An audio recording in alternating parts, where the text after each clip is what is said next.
Hey, so this is my Death Knight, Nyx. She is. I just changed her over to be a blood Death Knight. Let me just make sure that's what it's called. Yeah. So that is a tanky role.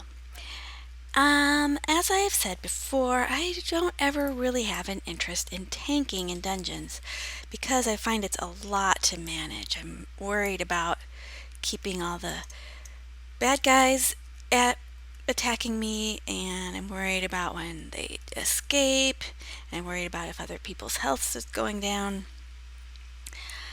But this Blood Death Knight is so much fun to play, and she feels really survivable, and it makes me want to give tanking a try because I just enjoy it a lot. So I'm going to queue up for a dungeon and try to tank for the very first time with my Blood Death Knight. Because what I found, one day I tried to do a Blood Death Knight with my other character, Susie, and my other Death Knight character, Susie.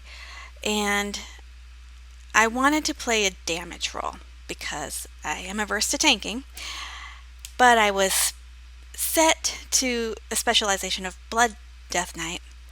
So when I queued for the dungeon, I was not able to select the damage roll. I could only select the tank roll. And I did some research on that, and it's basically really, really frowned upon to choose the role of damage for dungeons.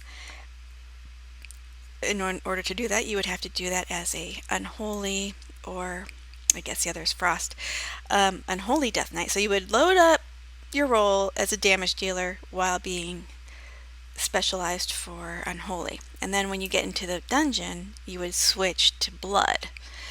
And so you would still be in the damage role, but your character would be a tank class. And that is very frowned upon. Although, because that is what I wanted to do. I wanted to play my Blood Death Knight in a dungeon as a damage roll. Not a good idea.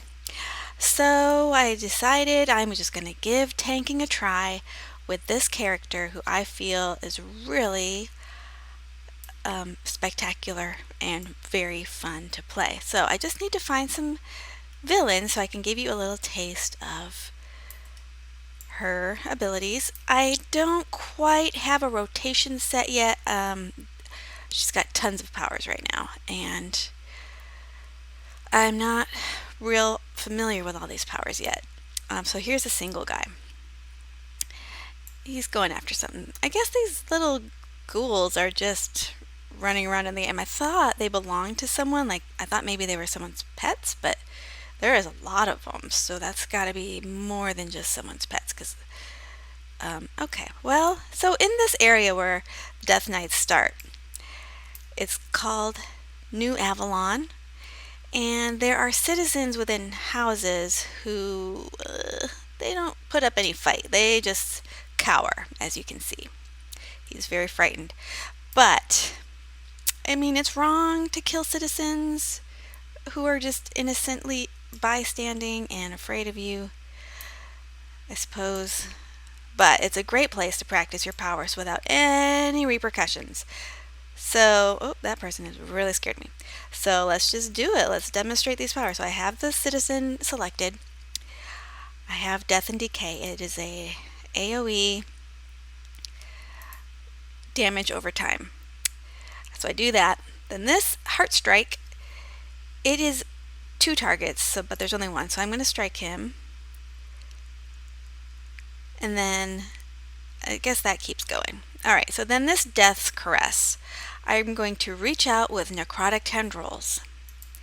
And that applies Blood Plague. So I haven't quite gotten the hang of Blood Plague yet. He's going to die really fast.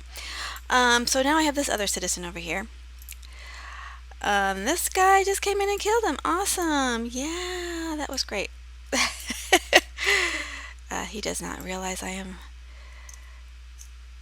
doing anything other than what I should be doing, which is killing citizens, because I am a fearful Death Knight. Well, we got this guy. So, what were we doing? We had Death's Crest, reached out with necrotic tendrils, and I infect him with Blood Plague. Not 100% sure about Blood Plague yet, so that's something I need to learn. Then I have this Blood Boil. So Blood Boil and Death's Caress both induce Blood Plague. So I got that going. So Blood Plague.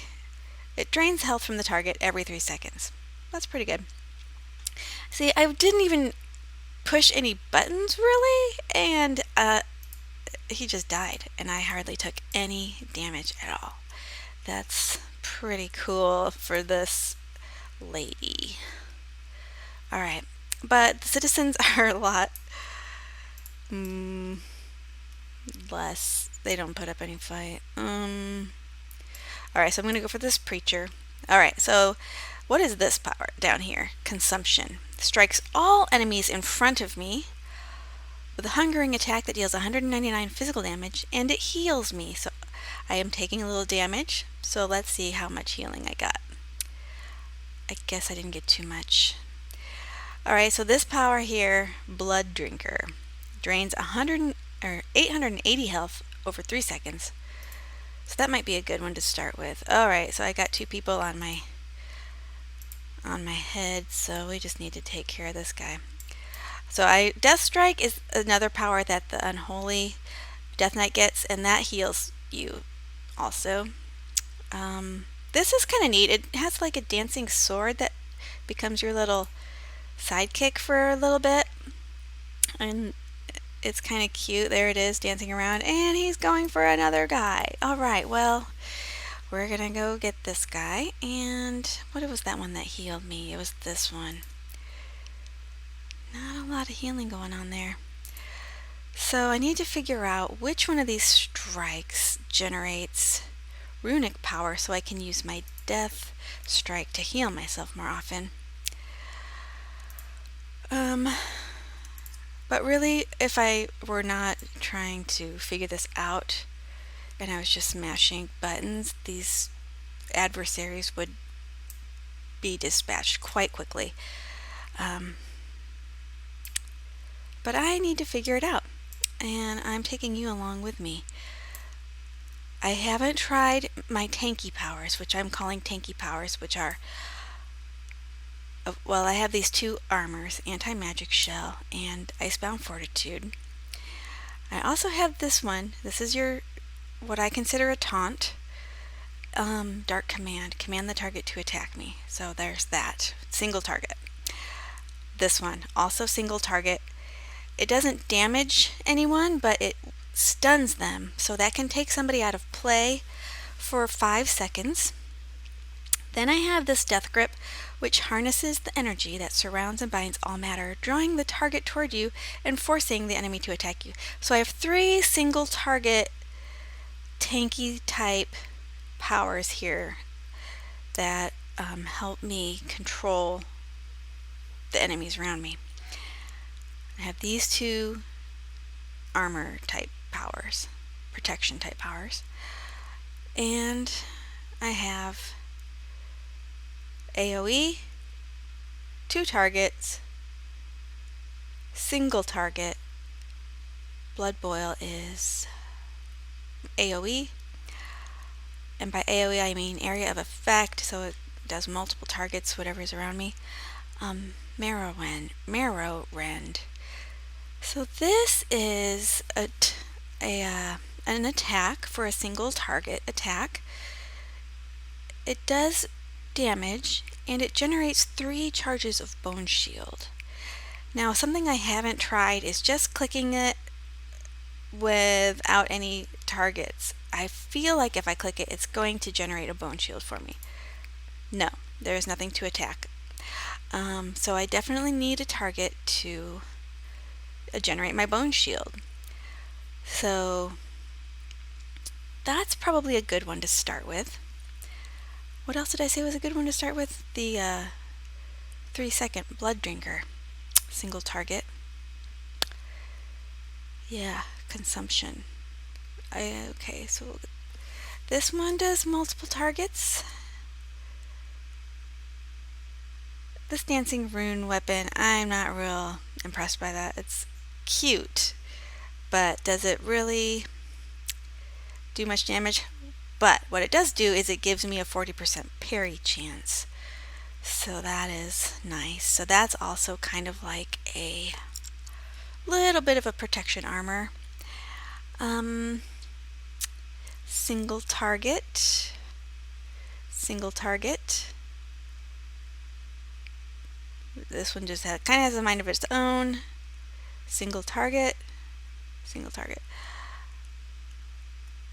Area of effecty type. This one does two. No, Death's Caress. Single target. This one does two. This one is AoE. So, yeah, this is going to be tough to figure out a rotation that is consistent for me. But that is part of the charm of this type of gaming, is that it's like a game within a game. Figuring out your rotation is a puzzle. And, some rotations might work better for others than others. Look at that cool sword. Got a little eyeball on there. And I love the hooded look on her. I mean, that is just so mysterious. Wow, she looks cool. Yeah. Anyways, that's what I'm going to figure out. So I will get to it and I will get back to you and let you know what I have set up.